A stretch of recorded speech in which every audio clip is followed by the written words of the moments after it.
جاردان دي تويلري نبدأ اليوم رحلتنا مشوارنا نتعرف أكثر على الكاتب إريك إيمانويل شميت اللي رح التقى فيه بعد لحظات بالحدائق بالي رويال، هالحدائق الجميلة جدا اللي كان الكتاب العظماء مثل فولتير وديدرو يزوروهم، وحتى بيت للكاتبة كوليت بيطل على هالحدائق الجميلة جدا. خليكم معنا لنكتشف أكثر إريك إيمانويل شميت الإنسان وراء الكاتب بعد لحظات. Une petite cantate, tu fous tes doigts, obsédante et maladroite, monte vers toi. Une petite cantate, comme nous jouions autrefois, seule je la joue maladroite, similaire et sol do fa. Cette petite cantate, fa sol do fa, n'était pas si maladroite quand c'était toi. Les notes couraient faciles, heureuses au bout de tes doigts.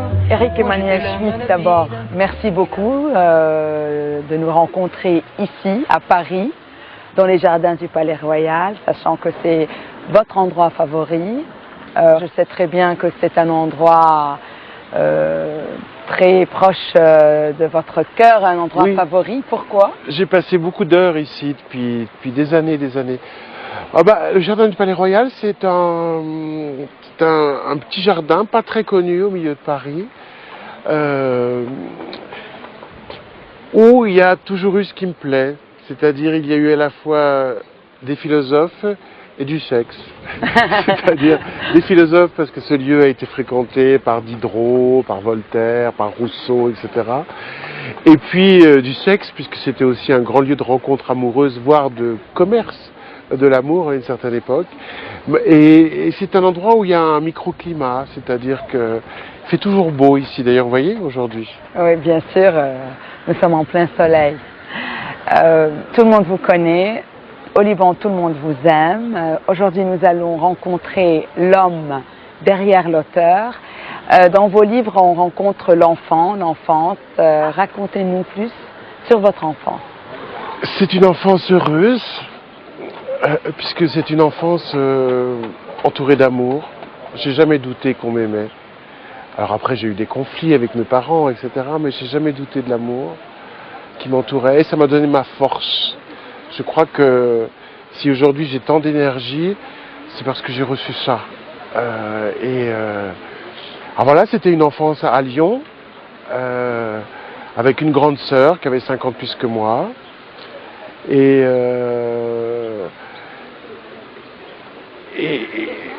une enfance quand même assez solitaire, parce que déjà j'aimais beaucoup rêver, déjà j'aimais la musique, déjà j'étais très très contemplatif, c'est pas une enfance qui se définit vraiment par les relations avec les camarades, c'est déjà une enfance solitaire. Je m'en rends compte avec le recul, parce que c'est qu'une fois qu'on a quitté l'enfance qu'on se réalise qu'on a été enfant. C'est quand on passe la frontière qu'on se retourne et on voit le pays de l'enfance, hop, qui disparaît, et on se dit, ah oui, j'étais comme ça.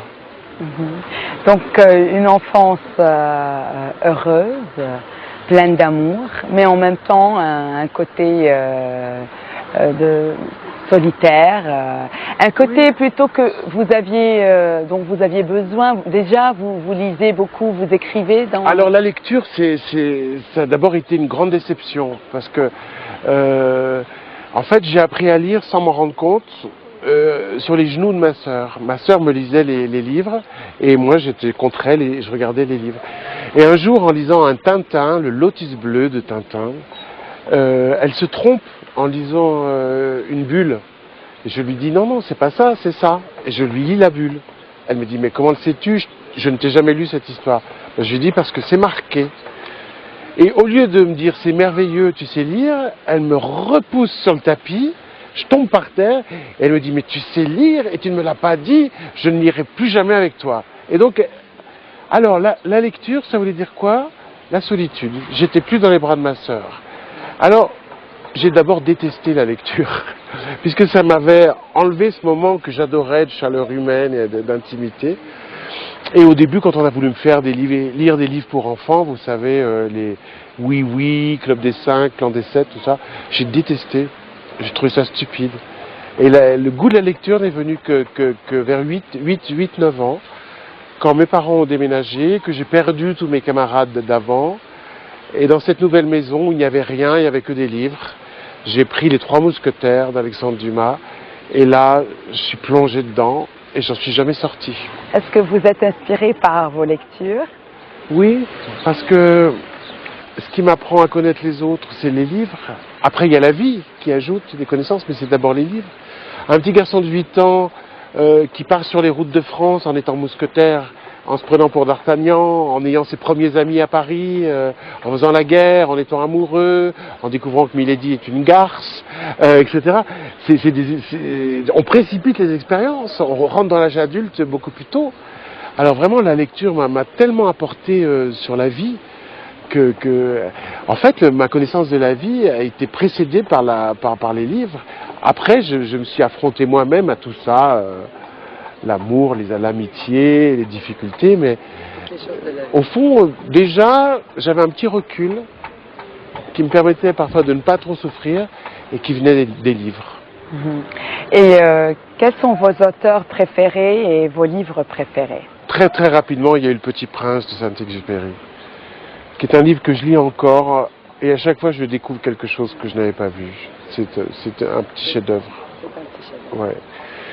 Il y avait bien sûr Alexandre Dumas, et puis après il y a eu mes lectures d'adolescence, beaucoup de littérature française, Mauriac, Julien Green, puis après plus tard Proust, Diderot.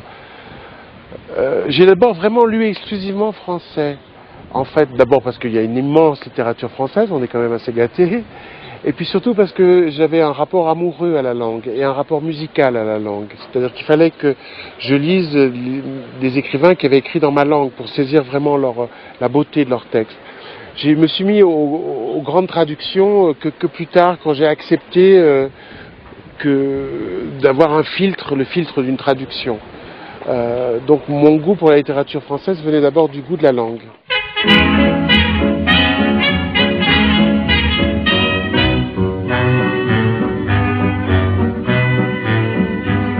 Sur le toit de l'hôtel où je vis avec toi, quand j'attends ta venue, mon ami, quand la nuit fait chanter plus fort et mieux que moi tous les chats, tous les chats, tous les chats. Que dit-on sur les toits, que répètent les voix de ces chats qui s'ennuient, des chansons que je sais, que je traduis pour toi, les voici, les voilà. وهيك بنكون اكتشفنا سوا طفولة إريك إيمانويل شميت، طفولة سعيدة جدا، خاصة لما كان يقعد على حضن أخته اللي أكبر منه ب5 سنين، واللي كانت تقري له قصص لنهار اللي اكتشفت إنه بيعرف يقرأ.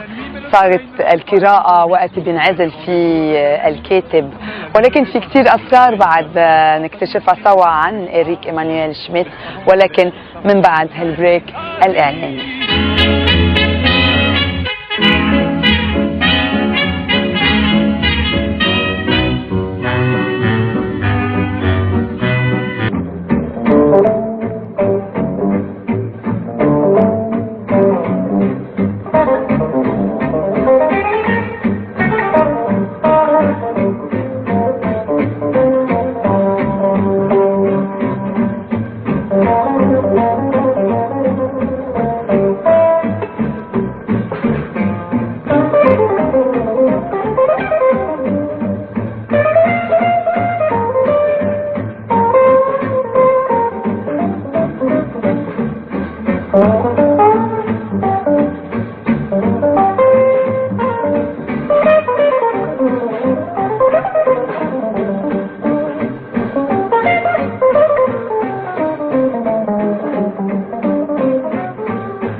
Vous aviez connu combien de femmes dans votre vie? 2 dans ma vie, dont celui que je vis actuellement. Moi, j'ai d'abord commencé par des échecs. J'ai multiplié les échecs. J'étais le seul à être amoureux. Et puis le premier grand amour, ça a été ça s'est présenté sous la forme de l'amitié. C'était une fille qui était ma meilleure amie et qui me racontait ses histoires d'amour. Moi, je lui racontais rien parce que j'avais rien à raconter. Vous aviez quel âge? 18, 19, 20. Et puis, oui, j'ai pas été précoce. Et un jour, on s'est tombé dans les bras l'un de l'autre. Et j'ai découvert peu après que tout ce qu'elle m'avait raconté était faux. C'était juste pour J'étais vous le premier. attirer. Ah, Non, c'était pas pour m'attirer, c'était parce que notre relation était là. Et on parlait, on s'amusait beaucoup. Et c'est très très beau un amour qui commence par une amitié. Et après, j'en dirai pas plus, mais ça n'a été interrompu que par la mort. Je pense que quand on aime définitivement. Ça, c'est le vrai, ça. Oui, c'est ça. Alors après, on doit accepter les choses, on doit négocier des choses, on doit parfois peut-être aussi n'accepter de ne pas être le seul, ou pendant un moment pas le seul, se dire que la relation qu'on a avec l'autre compte plus que tout. Enfin bon, on sait toutes ces choses-là, mais il faut toujours se demander qu'est-ce qui est le plus important. Est-ce que c'est l'amour ou est-ce que c'est mon bien-être? Et moi, dans les moments où l'amour me faisait mal, je me suis dit, il faut que je fasse exister l'amour. Mon bien-être, il va revenir. Et le bien-être est toujours revenu. J'avais raison de privilégier l'amour. C'est ça. Donc, le vrai amour, c'est celui qui vous rend heureux, où vous vous sentez bien. C'est-à-dire, le vrai amour, c'est la faculté aussi de traverser des déserts. Parce que parfois, dans le couple, il y a des moments mornes, ou des moments où tout d'un coup le désir peut s'absenter, où il peut y avoir des conflits, ou simplement une sorte de fatigue, une fatigue de la vie, qui n'est pas forcément une fatigue du couple. Et donc c'est que quand on sait traverser ces moments-là en restant unis, en ayant la patience de se dire de toute façon c'est tellement fort que ça va revenir, et qu'il faut. Donc voilà, pour moi le grand amour est fait de grands moments de bonheur, et du fait de traverser des moments plus douloureux en sachant qu'on a raison d'avoir confiance. Et ça change toujours entre un amour jeune, quand on est jeune, quand on s'attend encore beaucoup de la vie, et un amour quand on a déjà vécu pas mal de choses. Ça change en quoi? C'est-à-dire plus on mûrit, plus on est tolérant. Je veux dire, moi j'étais très très intolérant quand j'étais jeune, parce que j'étais très égoïste aussi. Je voyais toutes les choses de mon point de vue. Et puis après on apprend à voir les choses du point de vue de l'autre, à donner de l'importance à l'autre, à lui laisser l'espace pour vivre. C'est en amour comme en amitié, comme dans toutes les relations sociales. Je crois que l'intérêt de vieillir, c'est de devenir plus sage.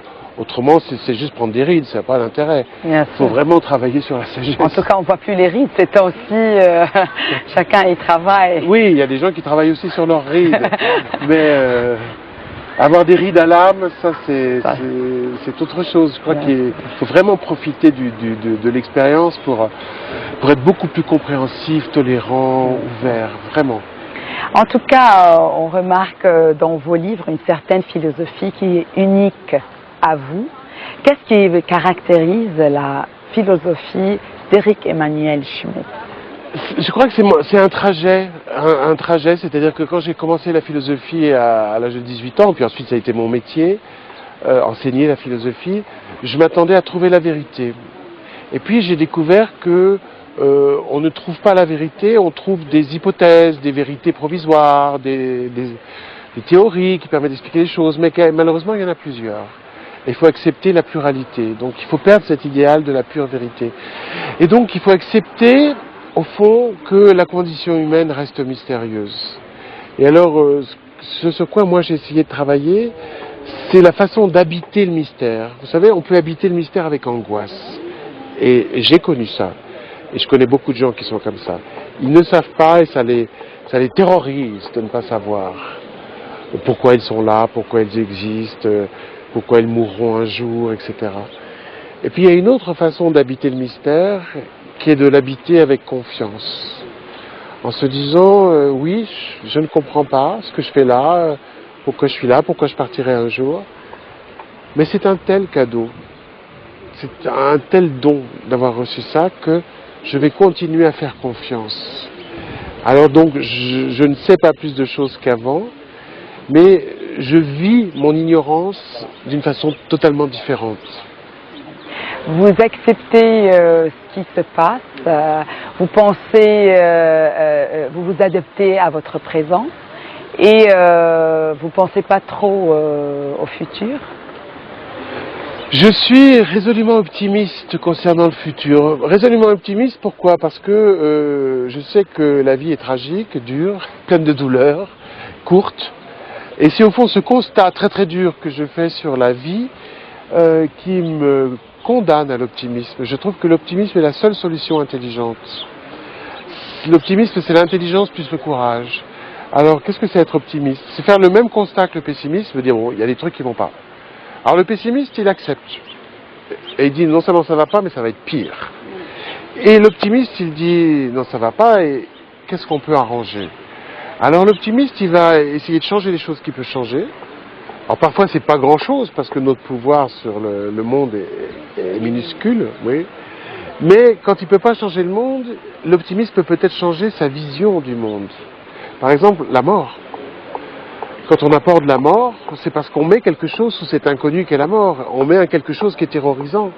Tandis que quand on accepte de se dire je ne sais pas ce que c'est, et je ne le saurai jamais, sauf quand je serai mort. Alors, je fais confiance. Ça sera éventuellement une bonne surprise. Alors là, on change non pas la mort, mais sa pensée de la mort. Et c'est plus la même vie. Bien sûr, donc c'est très important d'avoir une vision positive des choses, une vision qui peut nous rendre encore plus confiants. Complètement. Est-ce que vous avez envie de transmettre une vision négative de la vie à vos enfants? Bien sûr que non. Voilà. Est-ce que vous avez envie de déprimer vos amis, vos proches? Bien sûr que non. Non. Voilà. Alors je trouve que, je ne sais pas comment c'est au Liban, mais en France par exemple, et de manière générale en Europe, les gens vivent optimistes et pensent pessimistes. Ils vivent optimistes parce qu'ils font des enfants, ils sont jouisseurs, ils veulent le meilleur pour leurs enfants, pour leur famille, donc ils sont optimistes. Et en même temps, dès qu'ils ouvrent la bouche, c'est pour répéter des phrases pessimistes, dire que la situation est horrible, que ça ne va pas s'arranger, que ça sera pire demain, que c'est la décadence. Je crois que c'est aussi la même chose au Liban. Les gens sont très positifs Oui. dans leur vie quotidienne. Vous pouvez ressentir ces ondes positives. Quand on va au Liban, on sent une énergie, un appétit de vivre, un plaisir de vivre qui est très contagieux. C'est pour ça que j'adore venir chez vous. Et de toute façon, moi, dans ma vie, à moi, il y a plusieurs personnes qui sont libanaises. C'est très important pour moi, cet esprit de la Méditerranée, j'ai l'impression. Et cette... comment dirais-je? Oui, j'ai l'impression qu'au Liban, vous cultivez la joie. Il y a tout pour être... La situation est tragique sur bien des points, mais au lieu de cultiver la tristesse, comme d'autres pays le feraient, et d'autres pays arabes, vous cultivez la joie. C'est unique à votre pays, c'est extraordinaire. En tout cas, ça nous chante que vous le dites, et en tout cas, c'est aussi l'opinion de beaucoup d'étrangers. Et j'espère que nous allons vous revoir bientôt au Liban, plaisir. comme vous aimez y être.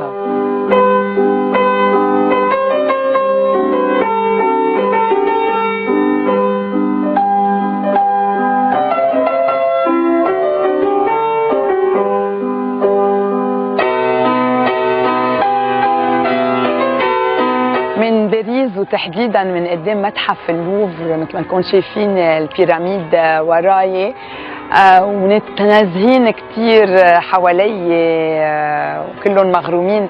ونتذكر انه إريك إيمانويل شميت حب مرتين بحياته، مره هو صغير ومره هلا على كبر، واكيد في فرق مثل ما قلنا ما بين الحب بعمر الشباب والحب بعمر ناضج، وكثير من الأمور والفلسفة رح نفهمها أكثر لكن من بعد هالبريك الإعلاني.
Parlons un peu de vos premiers livres.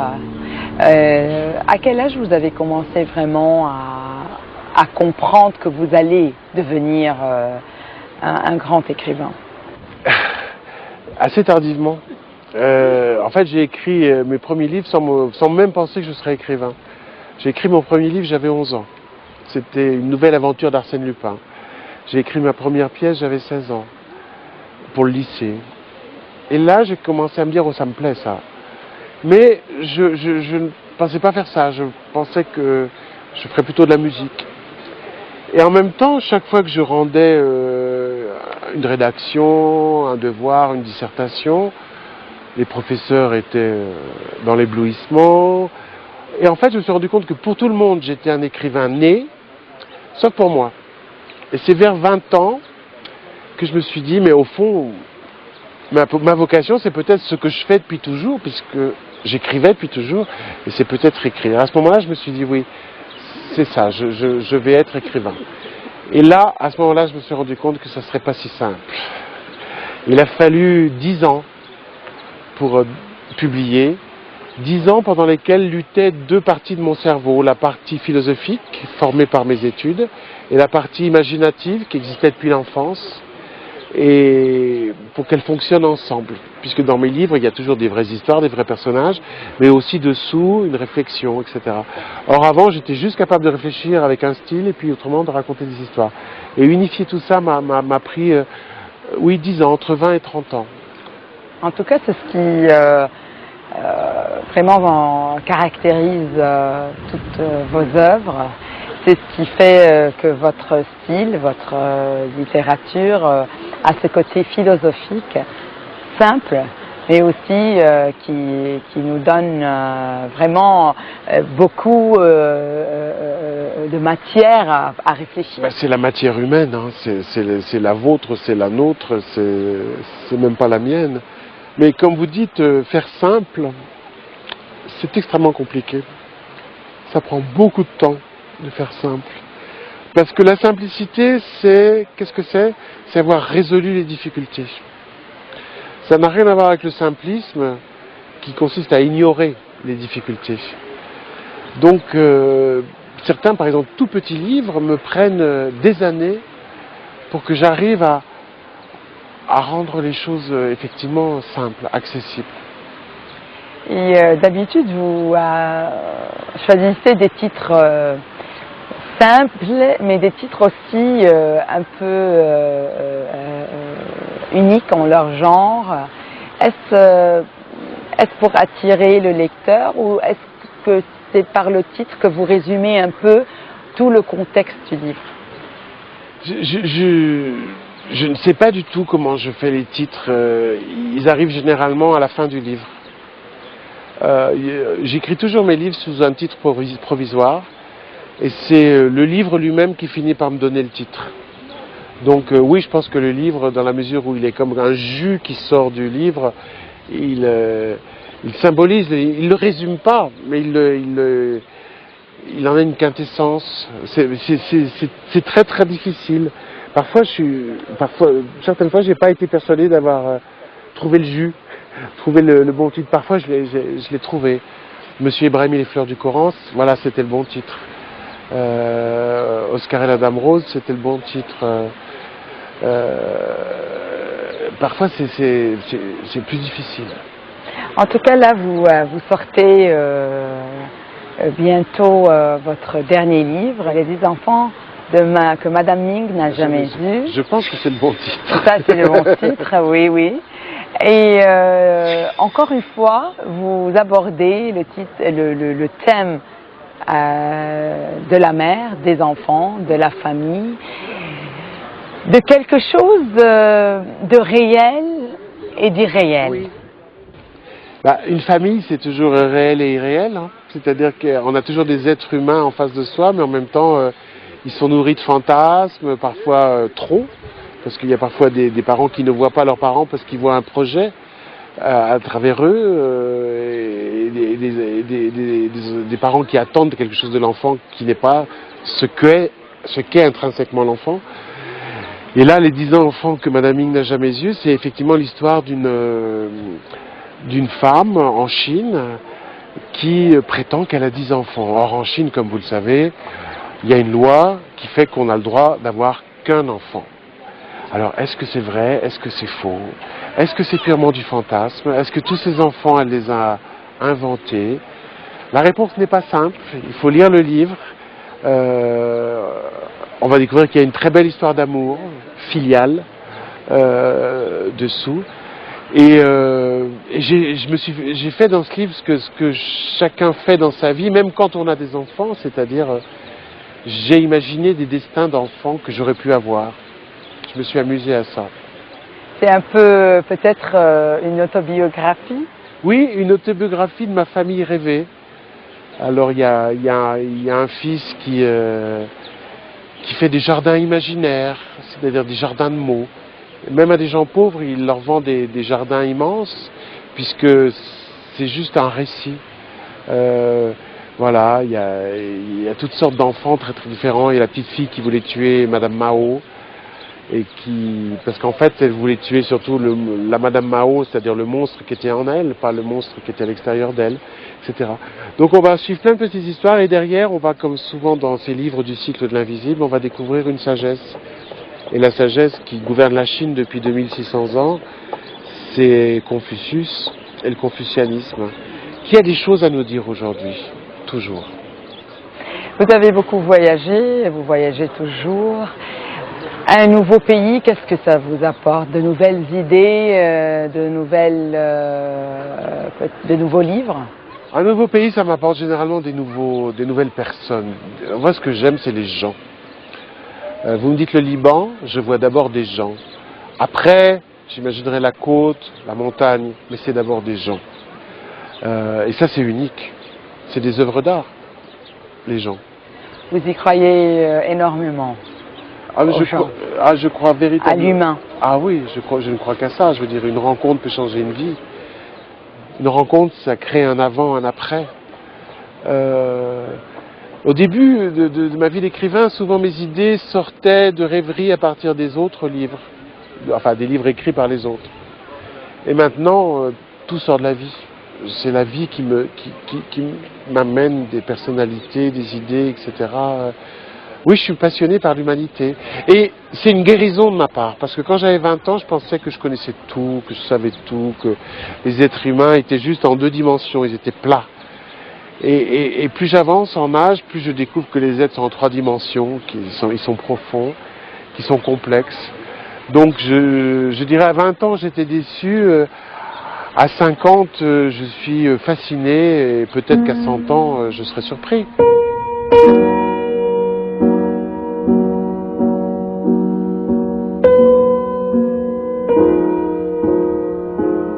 وهيك شفنا انه بكل كتبه لإريك إيمانويل شميت بحط من حاله وبيخبر قصة هي قصته، وبآخر كتاب أصدره من فترة صغيرة بنشوف كيف عم بيخبر قصة ولاده، قصة عائلته اللي هو بعد ما أسسها.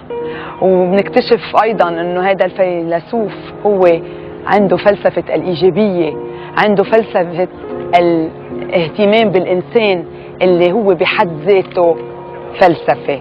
وفينا نقول كمان أنه بفضل ما يفكر بسر التكوين ويضل هالسر هو سر، لأنه إذا اكتشفه يمكن ما بيعود عنده أي اهتمام بالكتابة أو أي اهتمام بالإنسان. ولكن بنكتشف بعد المزيد وخاصة عن علاقاته مع لبنان ومع اللبنانية من بعد هالبريك الإعلاني.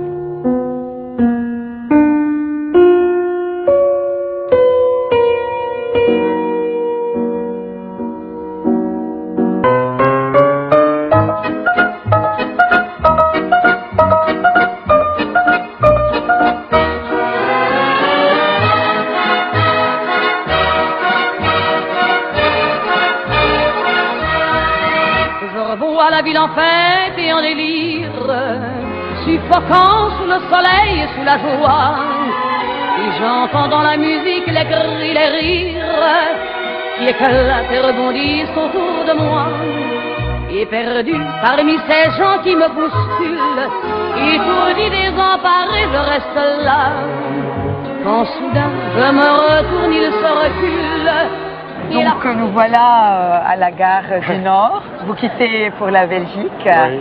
Et avant de vous dire au revoir, j'aimerais bien que vous dites quelque chose au public libanais et à tous ceux qui sont en train de vous regarder aujourd'hui. Le public libanais, je dirais très très simplement que j'aime son pays, j'aime les gens que je rencontre là-bas. J'aime cette joie de vivre qui s'affirme malgré les dangers, malgré les catastrophes. J'aime ce sens de la jouissance. Voilà. C'est un tout petit pays mais avec un grand cœur. Et vous ne pensez pas peut-être un jour écrire un livre où il y aura des personnages libanais, le Liban? Ça c'est possible. Un jour ça va venir tout seul. Mais il faut encore que j'y retourne beaucoup. Et puis je dirais que c'est professionnel, c'est pour écrire un livre. Très bien, alors vous êtes le bienvenu, on vous attend, on vous aime beaucoup, on aime beaucoup ce que vous écrivez.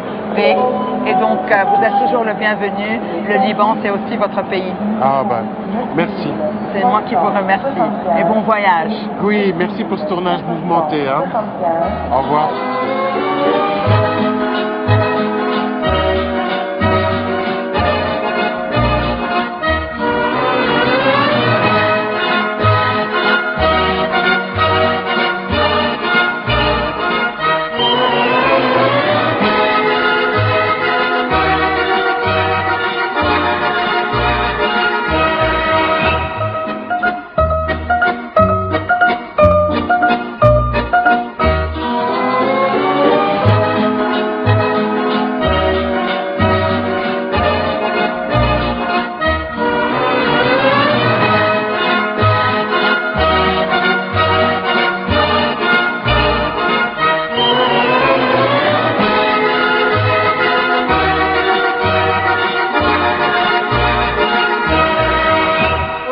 بنكون ودعنا إريك إيمانويل شميت من الجار دي نور من بعد هالنهار الرائع بباريس بهالطقس الحلو، ونكون تعلمنا منه انه واحد لازم يكون ايجابي، يتطلع اكيد لقدام ما يتطلع لورا، وهو اصلا بحب لبنان وبحب اللبنانيين لانهم شعب ايجابي وشعب بحب الحياه. ونكون اكتشفنا اليوم الإنسان وراء الكاتب الفيلسوف اللي بيآمن بس بالإنسان، وأهم شيء الإنسان اللي بيكون حقق كتير بحياته. أنا من الجار دي نور بودعكم وبعطيكم موعد تاني من باريس قريبا، خليكم معنا.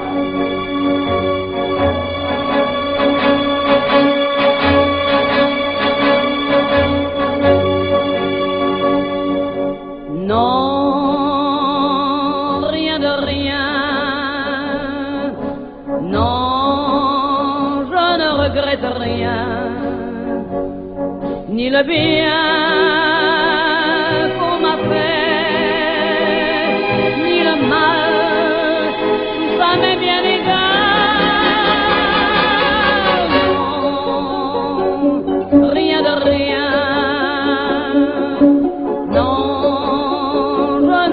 regrette rien. C'est payé, balayé, oublié. Je me fous du passé.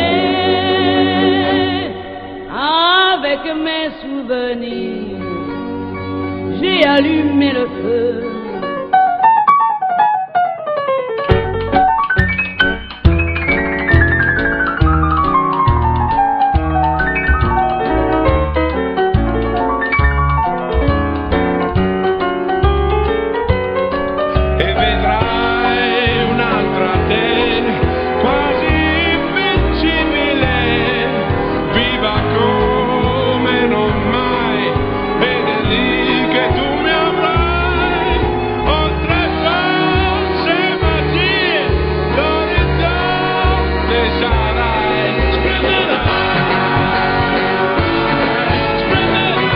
Si vous souhaitez revoir cette émission et pour plus d'infos, visitez notre site internet www.mtv.com.lb.